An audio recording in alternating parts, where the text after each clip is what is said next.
பேரன்பு கொண்ட பெரியவர்களுக்கு வருகின்ற சட்டமன்ற தேர்தலில் சின்னம் அல்வா சின்னம் மறந்து விடாதீர்கள். சின்னம் அல்வா சின்னம். உங்கள் தலைவருக்கு வாக்களியுங்கள். ஏழைகள் இல்லாத பொன்னான தொகுதியாக வணக்கங்க. நாங்க கககபோக்கா கட்சியில இருந்து வரோம். இந்த முறை தலைவர் அல்வா சின்னத்துல ஓட்டு போடுங்க.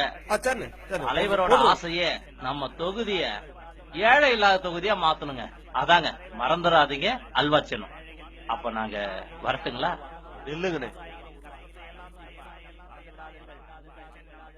காலையில எழுந்திருச்சு பொழுது சாயிரம் தண்ணியும் வேர்வை வலிதான் ரத்த வலிதான் தெரியாம உழைச்சிட்டு இருக்கோம். அப்படி உழைக்கிற காசுல அரை வயிறு தான் நிரம்புது. அப்படி உழைக்கிற காசு சொந்த காசா இருந்தாலும் கோயில இருக்கிற ஒரு பிச்சைக்காரனுக்கு 1 ரூபாய் பிச்சை போட கூட எங்களுக்கு மனசு வர மாட்டேங்குது. உங்களுக்கு மட்டும் ஏதி அவ்வளவு பணம் வாரி இறக்கிறீங்க. அப்படியே பணம் வேற கருப்பா இருக்கு. உங்க மேல உள்ள அக்கறையில் தான் என் தலைவர் செய்யறாரு. உங்க தலைவனுக்கு 5 வருஷத்துக்கு ஒரு தடவை தான் எங்க மேல அக்கறை வருது. கூடவே ஒரு பாக்கெட் சர்க்கரையும் வருது. என்னப்பா நீ ஏழைங்க ரொம்ப கஷ்டப்படுறீங்களேன்னு காசு கொடுத்து ஓட்டு கேட்டா ரொம்ப ஓவரா பேசுற. ஏழைங்க கஷ்டப்பட்டு உழைச்சாலும் நல்லா தாயா இருக்கும். இதே அவங்க பணம் போய் உங்க தலைவனை 2 மாடி சேர்த்து கட்ட சொல்லியா?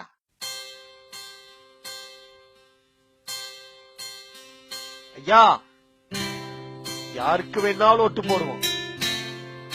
என் வீட்டு வாசல்ல வந்து என்னையே விலை பேசுறீங்க பார். உங்களுக்கு மட்டும்